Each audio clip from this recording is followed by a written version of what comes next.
Hello, hello, hello, Beep Baseball world. We are back with another exciting episode of the Beepball Blues show here on what I guess is the closest we're going to come to a 2-year birthday, Seth Dog. This marks 2 years. Today's March 27th, but it was Sunday, March 29th, the first time that I pushed the button and said, hello, Beepball world. I thought you were going to say, we're here on 105.5, the end.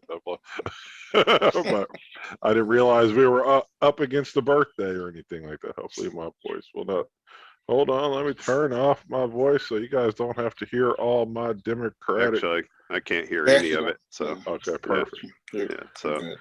We are all good. And for this big, exciting, like my big landmark that we have made it to, figured only appropriate to have one of Beep Baseball's most polarizing personalities, Nick Silver of the Indy Edge. Welcome to the show, Nick.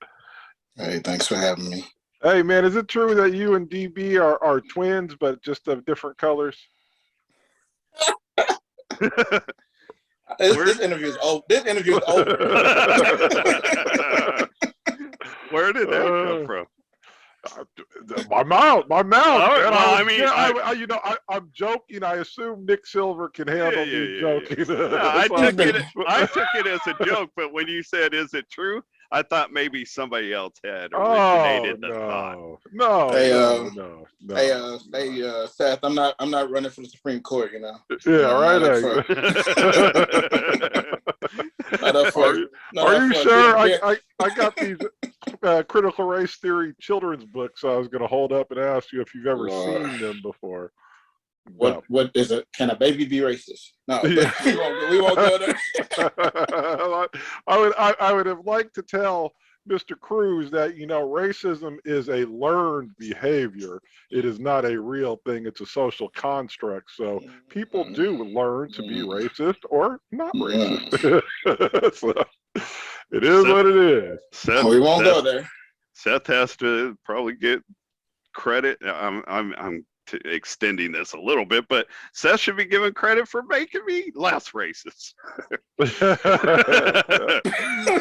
right. Well, actually, I hope that I was never just pure racist, but I certainly. When I came through your house and saw that damn noose hanging from your tree, I was like, man, what's up, Neil? Let's sit down. Let's talk, man. Is that I feel like Neil's name is in air quotes now. Yeah. But I would.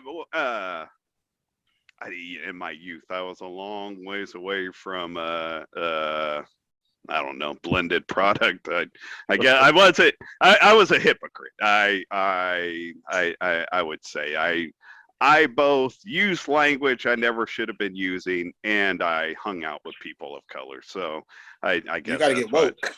That's why I say I was a full-on hypocrite. But by the time I met Seth, I was 20 and had already started seeing my own. I had started seeing myself as a hypocrite and was like transitioning, but certainly my friendship with Seth, which is something I've said on the show before, has been very, has been very educational. Like for me as a white person, how we opened up with racism already. I'm not sure. At the risk of turning off all our other listeners, do you, Nick Silver, not agree that race is a social construct, or do you think race is real? I indeed think it's a social construct. Oh, okay. Yeah. That's what I figured. We're on the same wavelength. Yeah. No, that's what I thought. I couldn't imagine you did. But well, to educate everybody, including myself, like I understand the concept of social construct. That's what you said, right? Exactly. Yeah. And I look at it as that. But when you say is it a social construct or is it real? What do you mean by real? Like, is it real? Like are their biological Okay. Reasons or So when you say you know, real, you're saying like, can you be born racist? I guess. no race, like black, right? I am black. Okay, I'm black. But my mom's white, my dad's black, right? Right. None of their kids could ever be white. Why is that? Right? It's because we Black in your have made the rules about what race is, right? And so we say this is this and this is this and this, right? If we were in a different place, let's say Brazil or South Africa, I would not be black, right? I would be a different. But once I came to the United States, I would then be black, right? So blackness is actually like and whiteness are just things that man put together to kind of classify individuals and set them out for different uses and stuff like that. It's all tied to slavery and stuff like that. Yeah. I don't care if you guys are cool with them. Keep going down this road. Go ahead, bro. But we could tie it into Beepball. I never really like put this together until right now. But like I can remember from like a history class or whatever how like there is like a ruling and it's like every state has this. Like if you have most states, if you have 1/8 black blood in you, you're black. And I remember like Louisiana, it's if you have 1/32 blood in you, you're black or whatever. Like if you just have a little, if somebody spit black blood in you, you're black. But and you could go from one state to the other, and then all of a sudden you weren't black. But my point to that, though, just finishing this thought is, it never hit me till just right now in our conversation here that it didn't stand out to me that they don't do that with any other race. No, they don't do that. It's not if you're 1/8 Mexican, you're Mexican. If you're, you know what I mean, you're biracial at that point. But right. And that's even. I mean, you are critically thinking right now. Right. You're putting it. I'm sorry. No, you're putting it all together, and again, it's because race was created as a byproduct of slavery, right? Slavery used to be justifiable on religious terms. If you weren't Christian, you could be enslaved, or in the Muslim world, if you weren't Muslim, you could be enslaved. But once blacks started got that message in the 1600s and started converting to Christianity, something else had to be put forward and stuff like that. And so it's all it all comes from slavery. And so it was a tool, right? To say, okay, we can treat these people differently and their children differently because they are black. And so that means you have to determine who is rightfully black. And so everybody kind of, did it on their own. I believe the Plessy versus Ferguson 1896 decision, though, pretty much made it uniform across the United States that really pretty much one drop makes you black. So this morning that was crazy. That the last thought was crazy. Like so in Alabama, up until 2000, you legally could not get married to somebody of another race. Right. That blew my mind. No, that blew my mind. It's a crazy world, man.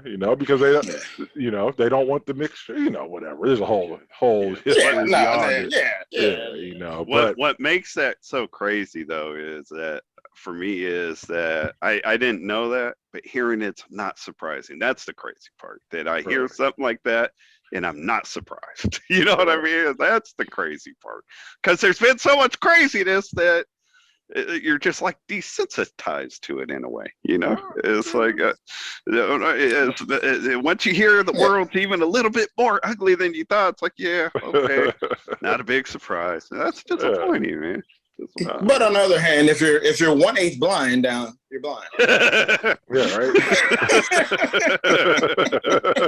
No, of course, we've had this discussion before. Back 100, 200 years ago, you would not have been considered blind. So blindness is a social construct as well. So. Them goalposts are moving. Yes, it's always because people are constantly remaking their society in what they believe the things, how things should be. Right? I always say the United States is way better than it used to be 200 years ago. You know what I'm saying? Things, even as bad as it is today, things are getting better slowly but surely. We might not live to get there. I don't want to echo Dr. King, but especially since it wasn't but we might. Things are going in the right direction. Frankie P's gonna love this one. I love you, Frank. I love you, Frankie. So how long have you been black, Nick Silver? That's what I want to know. If I check my DeWine watch here, about 3 minutes, 47 seconds.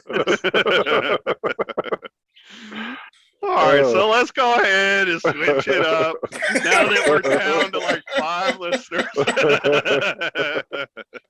Nick, man, how actually I'm interested in knowing not just how like you found your way to beepball, but like what are all the blind sports you've tried? Because you've tried I know you've tried hockey, goalball, beepball, like what, and track. What's your like blind athlete history? Man, so I didn't play any sports until I was about 17 when I went to the blind school in 2001. I went to the Missouri School for the Blind, and I walked in, and day one, they was like, "Who are you?" And I became like a rock star, and so I played a lot of sports in school. So I ran track, I wrestled, I swam, I played goalball, did all that stuff in school, and then throughout the course of I've skied, I've snow or water? Snow. All right. Yeah. So water beepball skiing isn't really skiing. Hey. You're just getting pulled around by a damn boat. You ain't really doing anything. You guys from Cali, you guys do that water skiing thing out there. I'm from sounds like you that's a snow skier. He's like, and he didn't want to tell you, man. Black folk don't get into water. But he just said, I almost made a joke about that because he said he swam. He's a swimmer. Yeah. He breaks the stereotype already. He might be a water skier. Yeah. So I've done tandem cycling. There's really not a blind sport I haven't tried. At least 5-a-side football.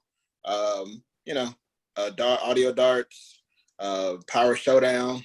I ran the gamut when it comes to blind sports. I love blind sports. I play them all, and it's kind of my life. Were you blind from birth? No, man. I started going blind when I was 4. I saw pretty well until I was about 16, 17. That's when I went to blind school. Okay. So I was like 20. Walking to blind school was about 2070. And now I've kind of deteriorated down to what I am now. Now I'm about 20. I'm totally blind in one eye now, and about 2,800 in my good eye. Oh, so you still have some vision? A little bit. I wasn't aware of that. Right. Put him in a car, man. He can drive himself to the World Series, man. Yeah. We'll get right on that. So two different questions. What's your favorite blind sport, and which is the one you're the best at? So die hard. I'm a runner. So that's my best sport. I can run in my sleep. I can wake up. I can leave my house right now and go run a 5K. So that's what I do mostly is run. That's what I love doing most is running and running to get that runner's high. Weren't you part of like the like United States USABA or whatever track team? Yeah. So I qualified for para trials in 2008. Tried going to Beijing. I got hurt the day before the meet, and I pulled a hamstring doing. We're doing like a little mini camp. I pulled a hamstring doing 200 flies, and so I still went out and ran. Still went out and jumped. I'm a jumper. I'm a long jumper, triple jumper, 100, 200. I'm actually kind of making a comeback. So I'm kind of toying with the idea of trying to qualify for the next Paralympics in track and field. You're like 50 now, though? Still fast. I tell people all the time, I'm the fastest old guy in the league. I don't know, man. I thought the Midwestern boys was toasting you in the fastest man contest, man. The only person that beat me were Zach Turner and G. And Zach beat me. I think he ran 4.3 and had one of his teammates timing him, Casey.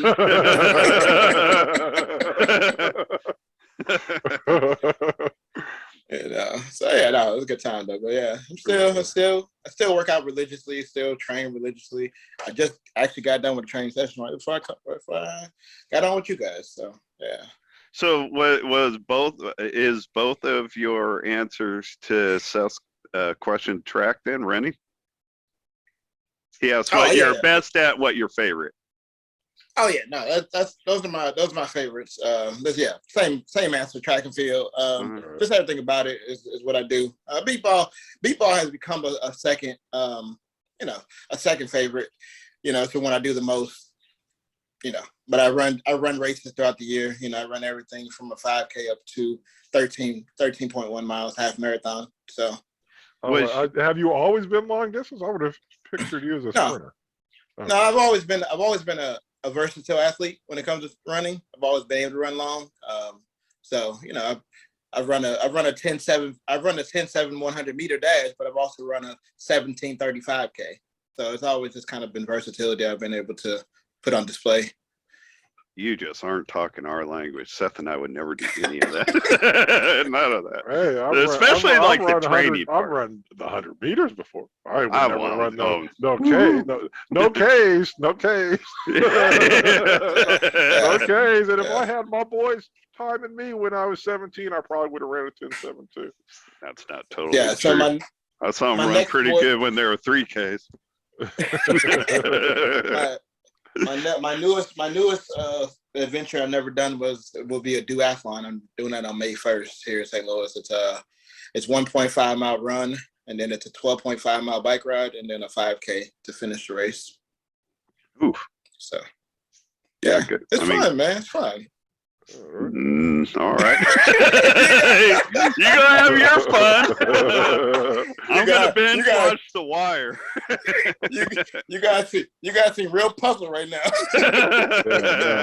I've never understood the allure of running long distances and stuff like that. I applaud people that do it. I'm impressed by it, but the desire to do it, I don't get.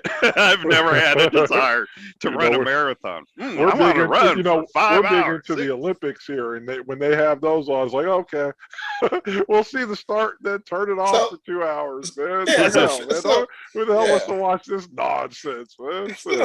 So physiologically, it's really a mental game. It's really how far you can push your body. Yeah. And it's really just like I never thought I would do half marathons either, but I got with an organization a couple years ago called Team Catapult out of Houston, and they're like, "You want to run a half marathon?" I was like, "Yeah, right."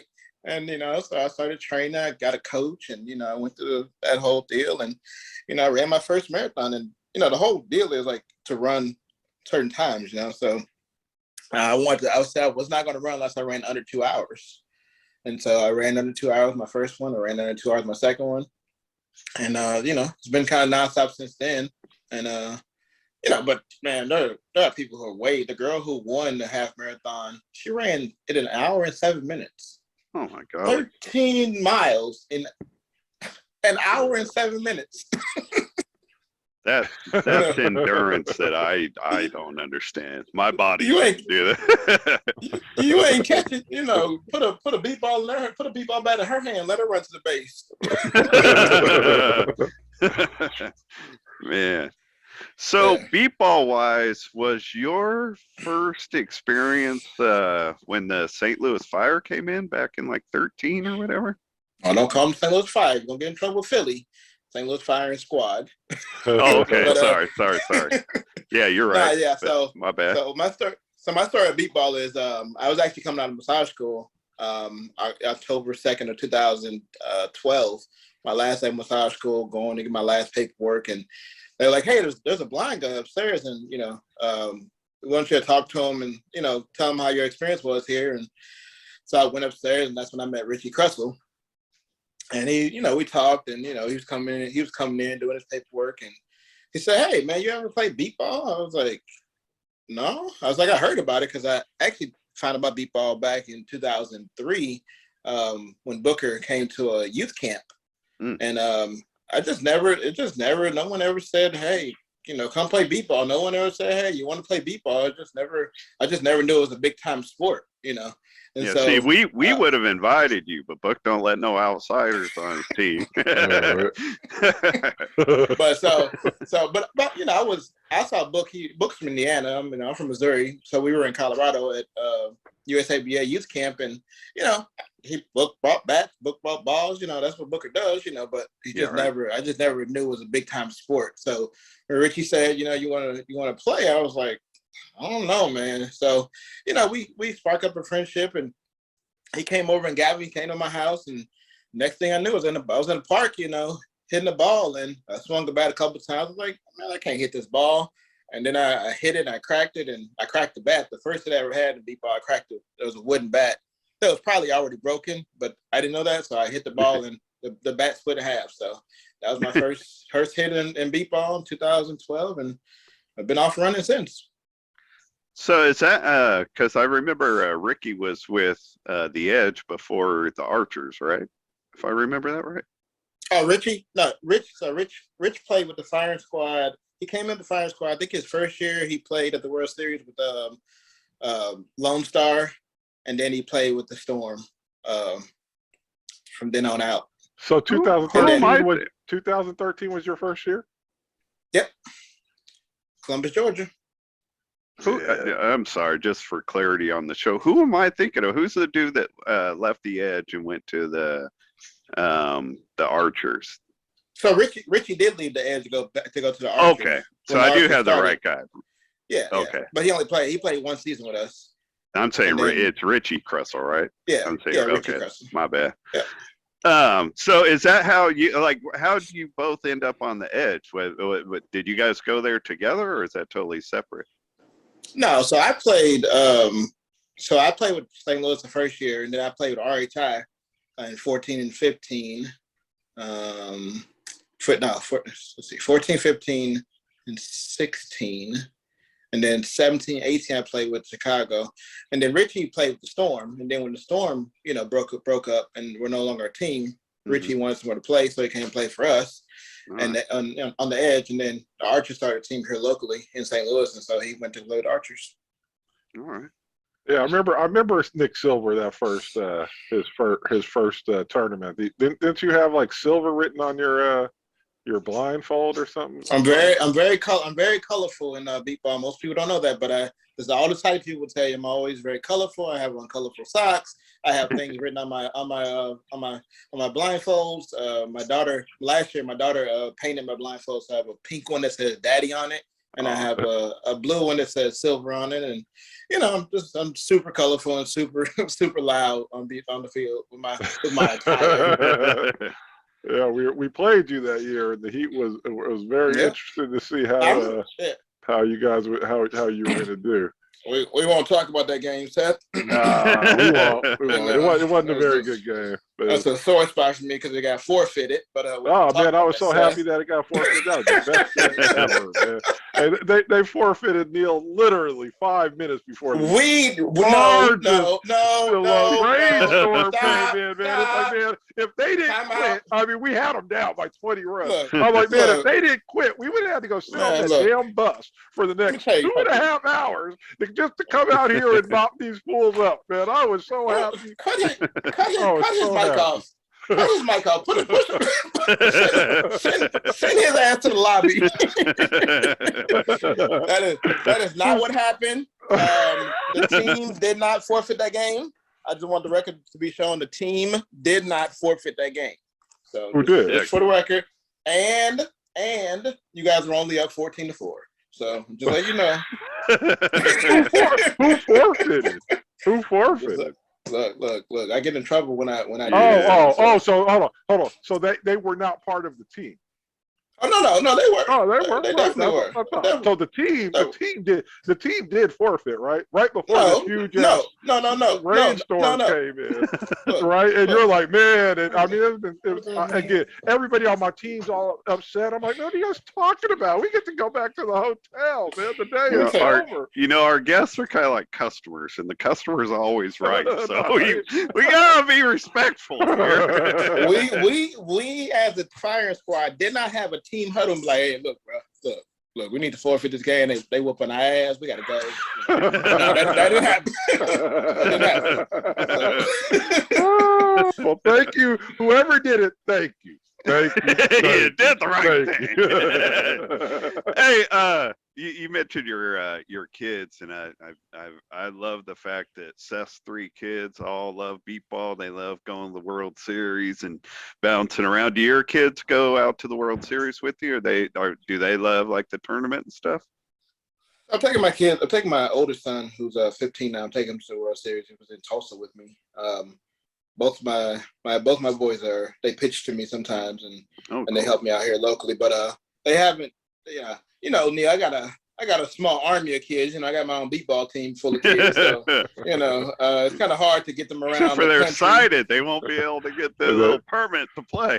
Well, I'll spit on them and give them 1/8. Blind.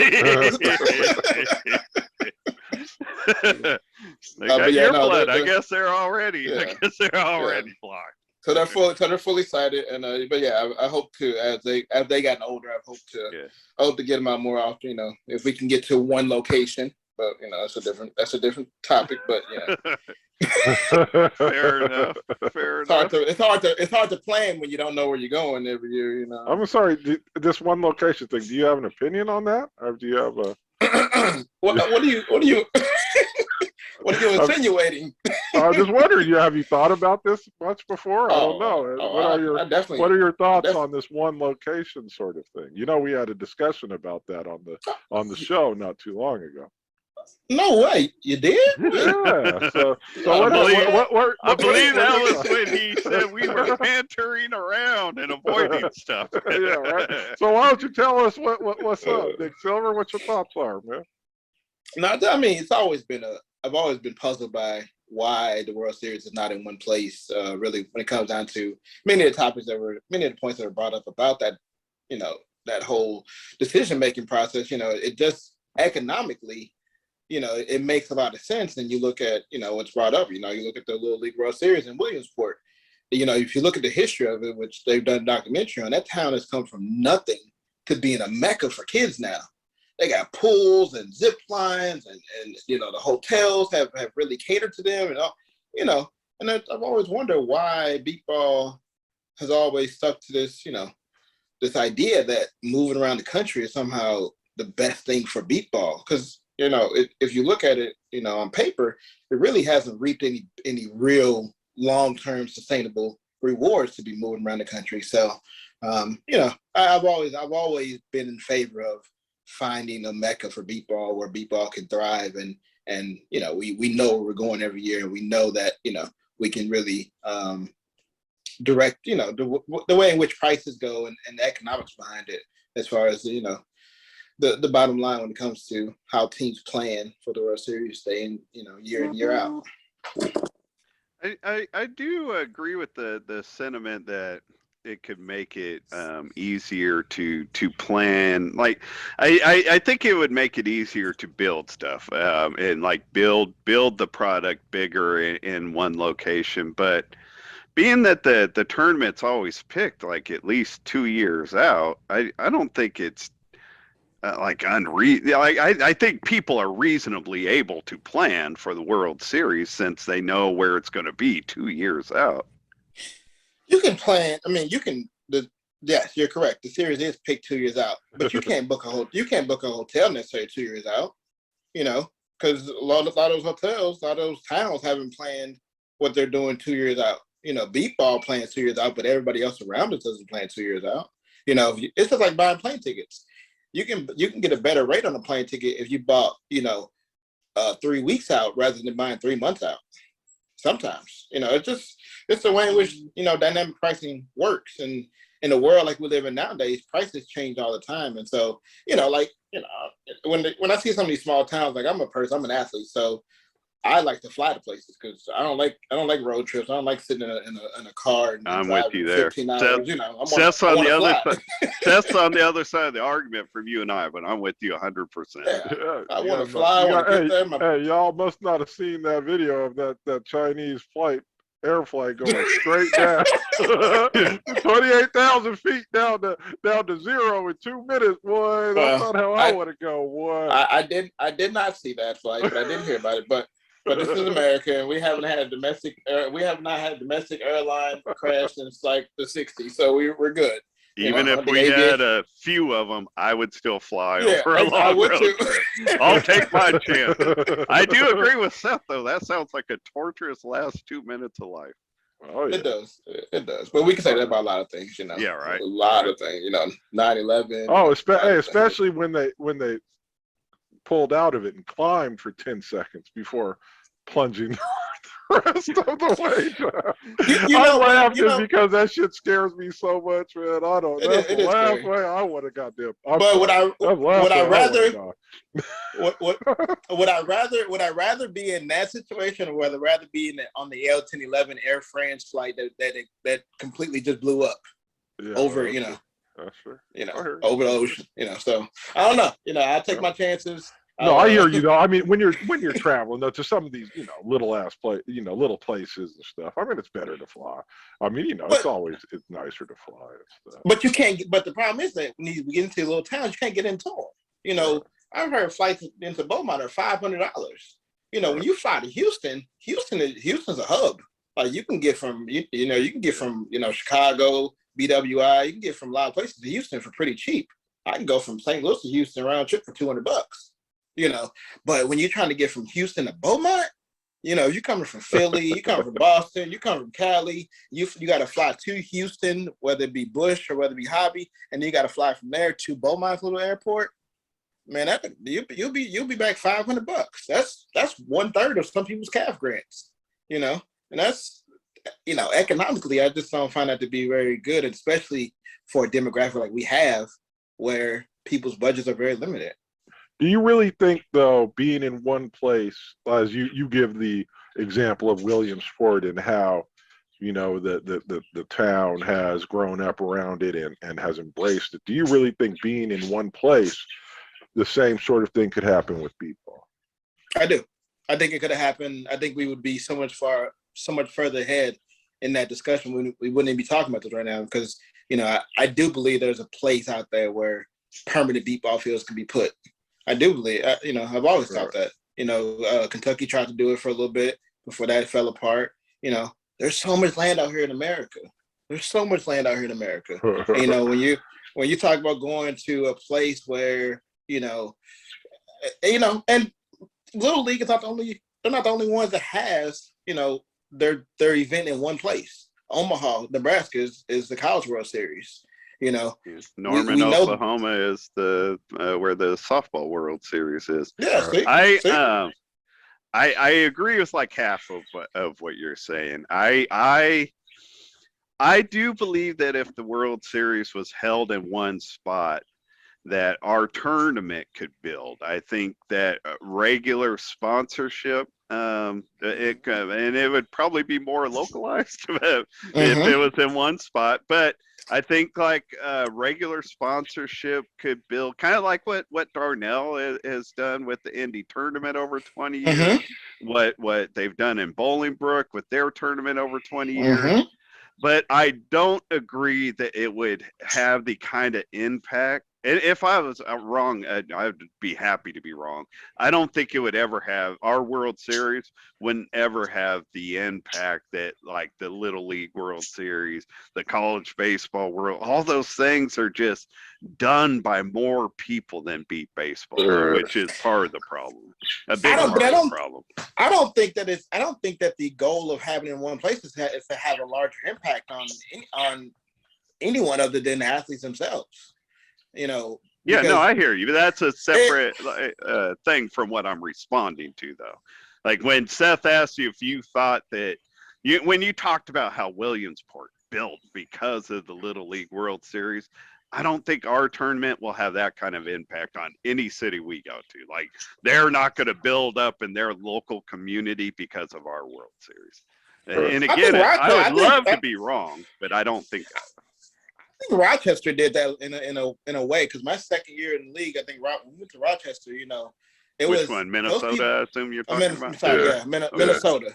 Okay. And they really did that. Them people, Rochester honestly has done Beepball the best since I've been in the league, because there was never a time we were short of volunteers. There was never a shortage of being able to get around the town. There was things to do. There was all these, when you look at the landscape of the World Series last, especially a few years, by the time we get to Thursday and Friday, ain't no volunteers showing up. Volunteers leaving early. Volunteers at the base pass on their phones. It leaving in the middle of the games. We ain't got enough umpires. It just doesn't really look good internally. Not even externally. Internally, it looks bad, because you get frustrated, because when you're a competitor, you want games to be as fair as possible. You want games to run, smoothly. You want somebody to be out there to be able to check and make sure that there wasn't a home run. We ain't got no fence. So sometimes you're looking at this by the inches.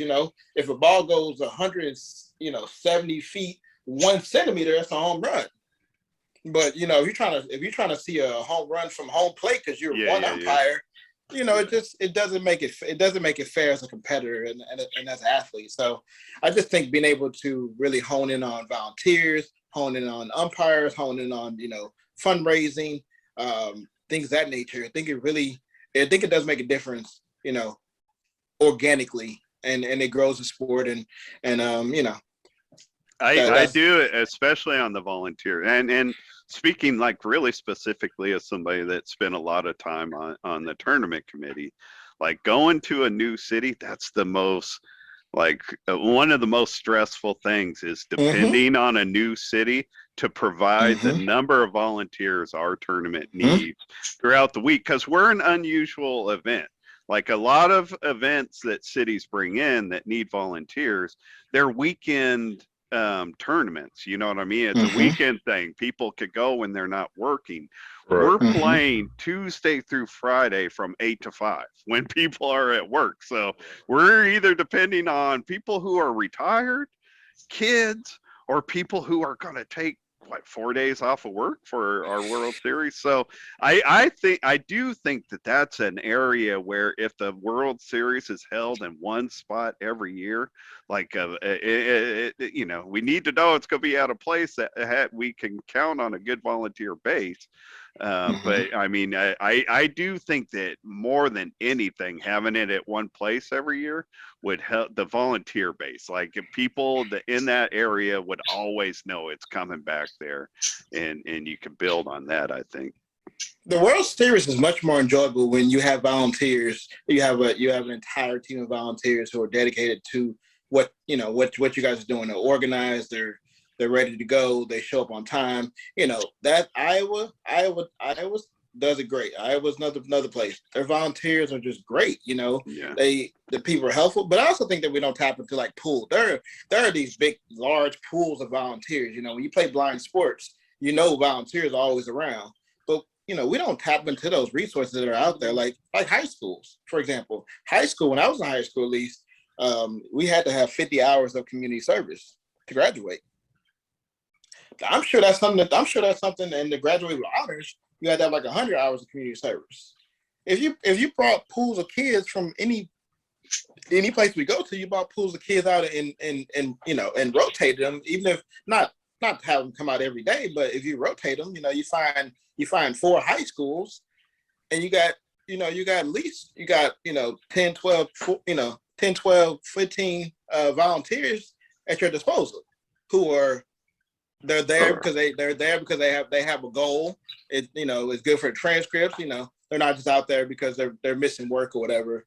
They're kids, so they get out of school and they come help us with Beepball. No, Yeah, I mean you could definitely do that, especially if you were in like a college town, a small college town and stuff. I mean, you could make a relationship with the school and all this and that. that's what I was Exactly. just gonna say. You It could do was that. never I never like knew anything about like high school kids necessarily that needed volunteer hours, but something that I did push for a lot when talking to new cities is reaching out to sororities and fraternities. More sororities. Doesn't seem like fraternities do any good work, but the sororities are really good about getting out and doing volunteer work in communities. So I definitely push for that. I gotta say, you're gonna you've gotten some good points probably with our man Steve Guerra, the secretary of the league, for propping up Rochester so big. Cause I know that every time like when people prop up Rochester, like in Beepball Nation, man, Steve starts calling around the city like, "Come on, we gotta put a bid in, guys." So Rochester's a great place to go. It's a perfect. Yeah, it's a great place. But it's just so far out of the damn way. But that's the only problem with Rochester, Minnesota. I mean, you probably flew into Rochester, though. Most people fly into St. Paul. I flew into St. Paul, and I don't like going to any World Series when I still got to travel after I land or whatever. Honestly, another hour drive or whatever. Well, Beaumont is 2 hours from. Houston. So hey, I'm not propping up any others. I'm just saying I'm not even attacking Rochester. Just my own personal thing. I hate traveling really. So the less there is to it, the happier I am. Gotcha. Let's tie back around to your team in current times. The Indy Edge, because that's certainly a team that's gotten as much notoriety this offseason as any team. You guys have brought on, you're already a really talented roster, and you've brought on some really talented players to add to that roster. I was thinking about it, man. I can just off the top of my head count up like 9-10 people, I think, that could start on most teams in the MBBA. How are things coming along with you guys putting that all together? Oh man, we just putting the work in. We just one day at a time, one team, one mission, and every athlete wants to win. So I love it. Even in blind sports, we get the coach speak, man. If we all come out there and we all work as hard as we possibly can and things go right, I think we have a chance to have a good team. Yeah, we all know that. Well, we had a couple guys. We had a couple guys on the team, like Aaron C, Big Double A. He comes from a football background, so we kind of latch on to what he kind of gives us, and we have a team motto, CTC, control the controllables, and we can't really, all of us want to start. Everybody wants to be a starter, but it's a good problem to have because you don't want to, you get. And I know me at 37 now, I don't want to play 4 days, 4 or 5 days, So, it's those guys are young, and everybody wants to play. And when you got that fire, it's cool. You're ready to go, because you want to be a starter, but somebody else out there, and any moment you get called up, your number gets called. So it's a good problem to have. I think Kyle and Steve and Leah and all those guys are taking care of it and managing it well. And, we're just looking forward to day one. We got about 6 days now. So Seth and I have both played on teams that have 9 or 10 people who are good enough to start or whatever. And it is a good problem to have on paper as you're putting all the talent together. But we've experienced that, what I mean, that it's hard to keep everybody happy. So have you guys spent time, and I'm not trying to get like behind the scenes on you guys, but have you guys as a team spent time talking to each other about like how to manage that and keep everybody happy? Nope. Everybody's just putting the work in. That's all they're doing. Everybody's working out. They're in the cage. They're hitting the fields. We're doing our training. I'm doing a lot of training here at home, and everybody's just staying focused. Staying humbled, and just looking forward to it, man. That's all you can do. You can't do anything till you play the games. You got to play the games. You got to show up. You got to be ready to work, and at the end of the day, if you Go ahead. Go ahead. Well, I was just gonna say sometimes the season kind of dictates how it plays out. You know what I mean? Yeah. It's like you could look there and say, "Wow, we got 11 people that could be starting," and then 3 people, like 2 get injured, 1 person, you know what I mean? Yeah. It can't go to the tournament because whatever. Like the numbers can shrink in a hurry at times. In a hurry. Yeah, and it's just it's nice to be able to plug somebody in, because you're not, sometimes you have some things you have a huge drop off from the A team to the B team or from starter to who a bench player, but when you don't have that drop off, teams can't, you have to strategize differently, with teams that have depth, whether no matter what sport it is, whether it be football, baseball, whatever, that guy coming in, it's like in baseball now, the NL has the DH now. Yeah. And the Cardinals, go Cardinals. I'm a Dodger fan, so I don't want to hear nothing about no Cardinals. I'm sorry. The manager said, the other day, it's good to have a DH because what you can do is you can have a position player who normally starts take a day off, but not take a full day off. You can just plug him in there as DH. Yeah. He can still, get his swings in and still get his work in. So I think it's a good problem to have. People, it makes the team competitive. You got to show up and be ready to work. So, it's I'm looking forward to it. The guys are great, and we all know each other anyway. So we don't got to get to learn each other. We know each other already. So, yeah, that's a good part about, what we're trying to do. A question to you personally, because I've seen you, play mostly on the infield. I think I've seen. I can remember you playing kind of in the middle area. I don't know that I've ever caught a game when you're in the outfield, but you've probably played some outfield too. Do you have a preference? What do you like to do on defense? So right now I play in the middle, like midfield left. I just like I like space. So I like to be able to run, get around, get over the field. So, I can play mid to deep. I've played everywhere on the field. So, but I do like where I'm at now, right behind, last year was behind Nick. Me, Nick, and Ja'Cory were in left field. So that's a cool place to play. Somebody behind me, somebody in front of me. Right. Guys that got confidence in that. Whether I miss the ball or not. Either Nick's in front of me to, eat everything up, which you did last year. And, if not, anything gets past him, I'm there. And if anything gets past me, Ja'Cory's there. So it's a good, good thing to have. Yeah, that's my spot. That's my spot though. Yeah, I tried that middle area a little bit at one point, and man, I don't know if I just didn't have the speed for the space or what, but man, after spending most of my life up front, I had a really hard time reading balls in that middle area, man. Oh yeah, it's so much harder. Hey, it's so much harder to field balls that haven't stopped move and aren't just just waiting for you. Yeah, I am. Yeah, it is different. The zones up front are much smaller. It isn't much. Zone over is like a step instead of being like 2 or 3 steps. And I'm a little guy, so just having that range, and it's kind of like where I play now is like playing a shortstop position. You can range out.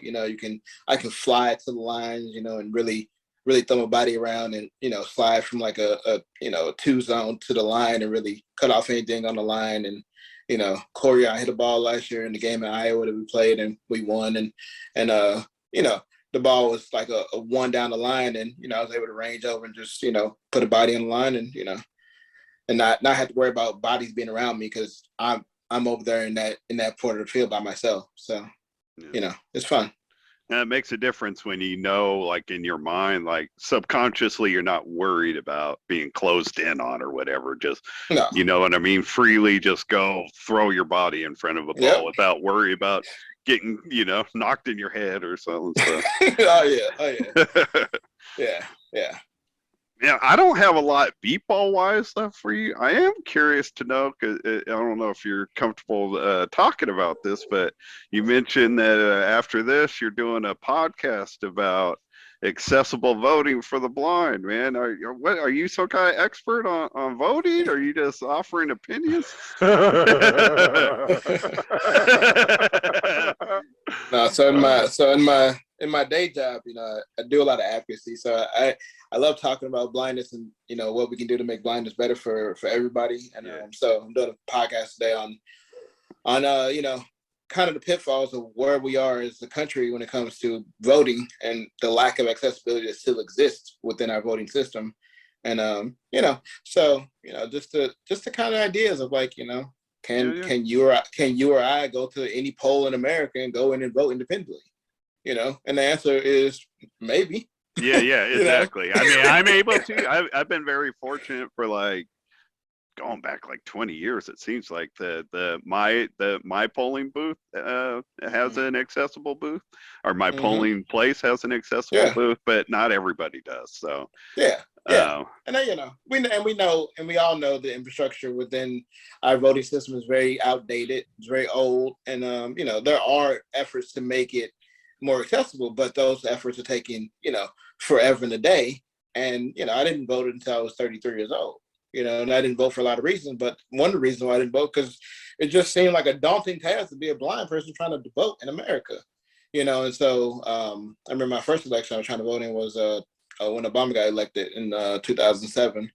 And it just took forever. Like I went to work, and there was a line. I got off work, there was a line. He accepted the nomination and said he won. And people were still in line. And I could just imagine being blind and standing in line for 3 hours trying to vote. And what logistical nightmare that would have been. And things like I showed up at a voting place one time in like 2009, and they had moved the voting booth, and they had a note on the door. I couldn't read the note, so I took a picture with my old, I think I had like a Motorola NV2 or whatever, and I sent it to somebody to have them read it to me.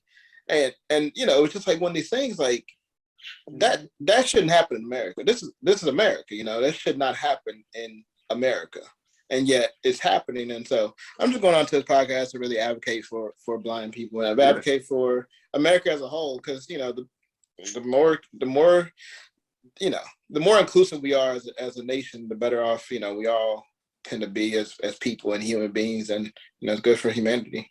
And you're going to need accessible voting, like in Texas, where they pass laws that helping somebody to vote is illegal.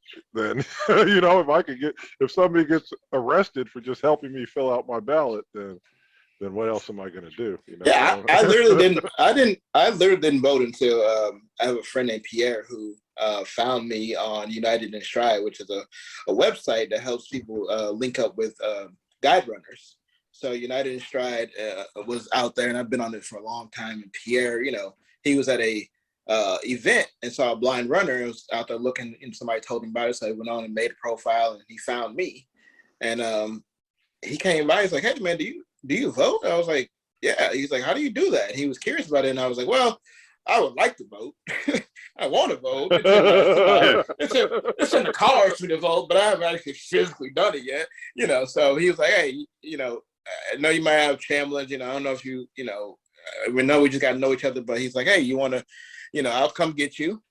I'll come get you and take you to the poll, and we'll go vote." I was like, "All right, I'm game." So last 4 times I voted with him 4 of those times, municipal, local elections, national elections. Then one time I went with my kids. My kids are getting older, so I thought it'd be a fun experience for us to go up to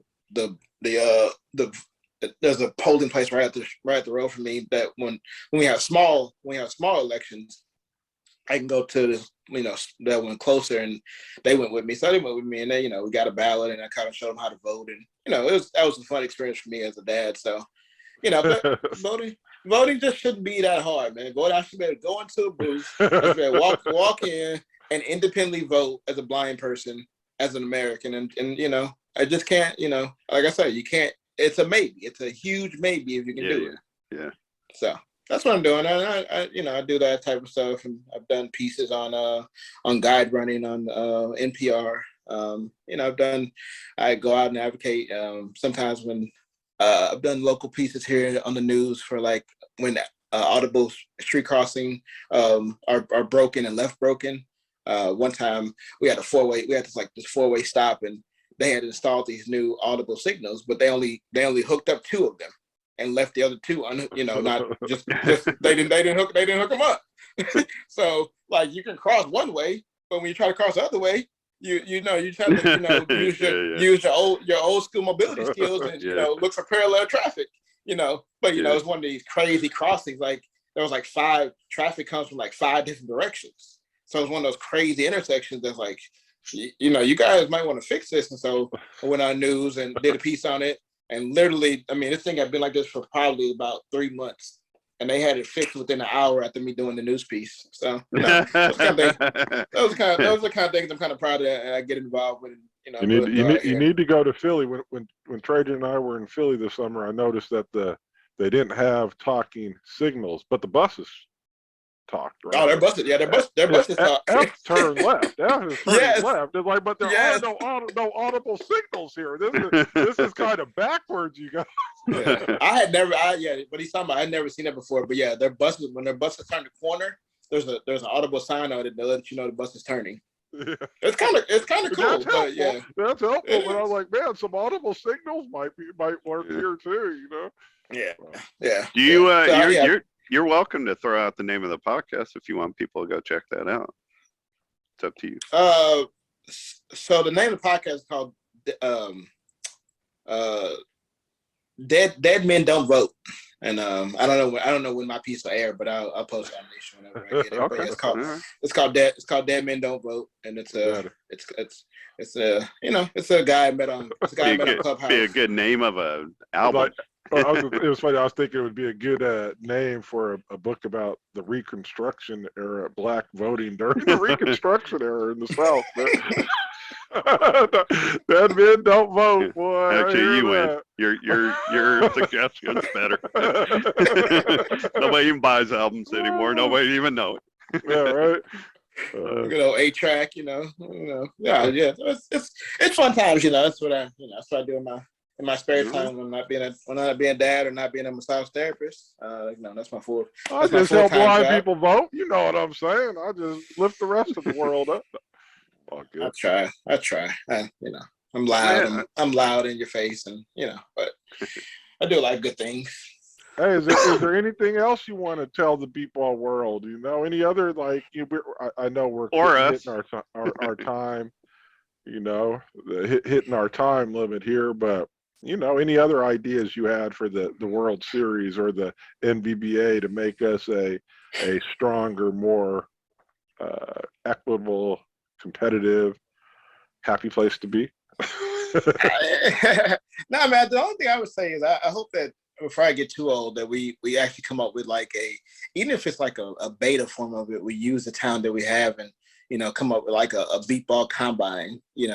I think that would be cool. I know we talked about a little bit in the past, but I think we have minds out here and people who have a passion for Beepball, whether it be Jared Woodard, whether it be JT, whether it be Fonzie, a lot of good people out here that have a passion for Beepball, and they could show a lot of the skill set that you don't see, in a game to game, type of situation.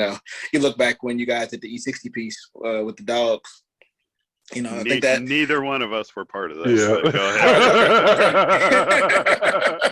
Okay, I remember standing across the field holding up 2 middle fingers out of take that.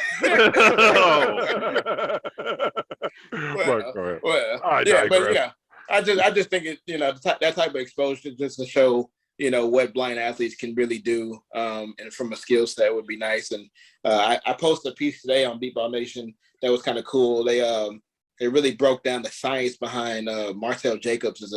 He's trying to break Usain Bolt's world record in the 100, and they showed like the science behind why he can run 9.4 seconds in the 100-meter dash.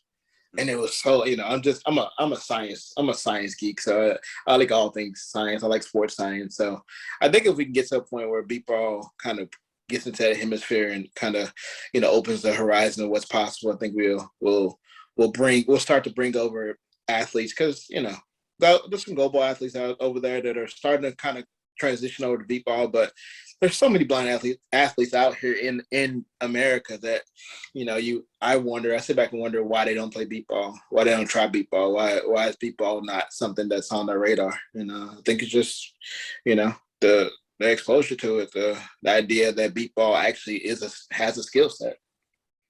It kind of brings this all like full circle in an ironic way, because 2 years ago when I started the Beepball Blues show, it was like, it had a lot to do with the pandemic, and I was inspired by everybody doing broadcasting and whatever from their homes, which was never an acceptable form previous to, outside of a podcast, that was never an acceptable form previous to COVID. And I think it's going to be totally acceptable going forward. But I've had a desire since I stopped playing to organize. I've called it a training camp, but training camp, combine, it's all the same kind of thing. I've had a desire to try to like find sponsorship that would allow me to like put together something to host like a training camp once a year, for newer and younger players. And when I started out this show, it was really just trying to do a virtual version of that. I had Mike Stan on to talk about health and fitness, and Jared to talk about pitching and whatever. But man, I'm totally with you on that. I would love to see our sport, whether it's me or somebody else that does it. I don't care. I think it would be good for the sport if it's a team of us that group up together and make it happen. Whatever. And I think from that, I think what you can have is, I know some of us out here have really wanted like an all-star showcase of our sport. And, you bring guys out, you do a combine, and then at the end of it, you get two teams, you've got two captains, two pitchers, two, set of spotters, and you go out there and you just have an all-star game. Put it together. Put it all together. But I will tell you last thing before we go. I didn't know your podcast started on the 29th of March, but that just happens to be the best day of the year. That's my birthday. Say your birthday, man! Happy birthday to you. No, my birthday on Tuesday, but yeah, on Tuesday. So are you turning 38? Because I called yourself. No. No, he already accepted it. Ain't no reason holding on to 36 anymore. It's in the past. It's in the past. I'll be 37 on Tuesday. Enjoy your board day, dude. Hope you have a good one. I appreciate it. Our man Chris Hunsucker, one of the few, one of the first spotters ever in the Beep Baseball Hall of Fame. His birthday is March 29th as well. Not that idiot listens to us. There ain't no royalty to me and Seth, but happy birthday, Hunsucker. Yeah, anyway, for sure. I think we gave our audience a good overview of our man Nick Silver, Seth Dog. All right. Good show. Y'all. Good show, Nick. I appreciate that. You're a good man. You're a good man. Don't let these fools bring you down.